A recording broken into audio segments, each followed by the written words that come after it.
સુરત કતારગામ પોલીસને મળી સફળતા। શહેરના ચોક કતારગામ મૈદરપુરા વિસ્તારમાં આતંક મોબાઈલ સ્નેચિંગ કરનાર ઝડપાયો। 1 વાગ્યે બાઇક ચોરી 2 કલાકમાં 8 કિલોમીટરમાં 8 મોબાઈલની ચોરી કરી હતી। 30મી તારીખે 8 વ્યક્તિઓના મોબાઈલ સ્નેચિંગ કરી આતંક સર્જ્યો હતો। કતારગામ પોલીસે સુમિત ઉર્ફે ગોલુ મદન મોહન સહાની ધરપકડ કરી 83,000ની કિંમતના 8 મોબાઈલ ફોન ઝડપી લીધા હતા। બાઇક તેની પાસેથી મળી હતી, તે પણ તેણે 1 કલાક પહેલા ચોક બજારના પંડોળ વિસ્તારમાંથી ચોરી કર્યાની કબૂલાત કરી।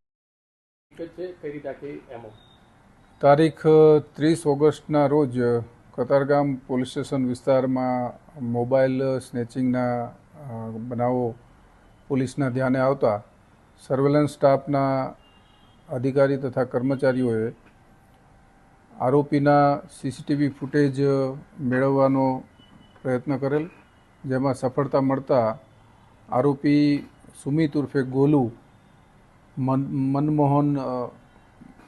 મદન મોહન સહાની નામના આરોપી કે જે કોસાડ આવાસમાં રહે છે તેની ધરપકડ કરેલી।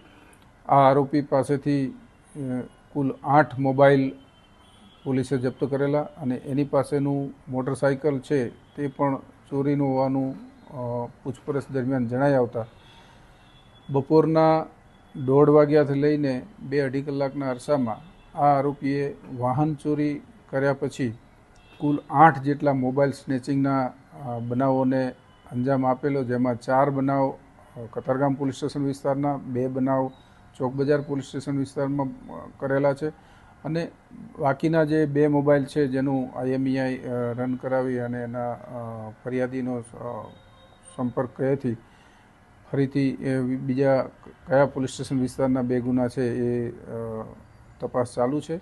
હાલમાં આરોપીની ધરપકડ કરી એની વિરુદ્ધમાં કુલ 7 ગુના દાખલ કરવામાં આવેલા છે, જેમાં કતારગામ પોલીસ સ્ટેશન વિસ્તારના 4 ગુના છે અને 3 ગુના ચોક બજાર પોસ્ટે ખાતે દાખલ થયેલ છે। આ કામના આરોપી જે છે અગાઉ પણ મોબાઈલ સ્નેચિંગના ગુનામાં 2 વખત ઉત્તરાયણ પોલીસ સ્ટેશનમાં પકડાયેલા છે।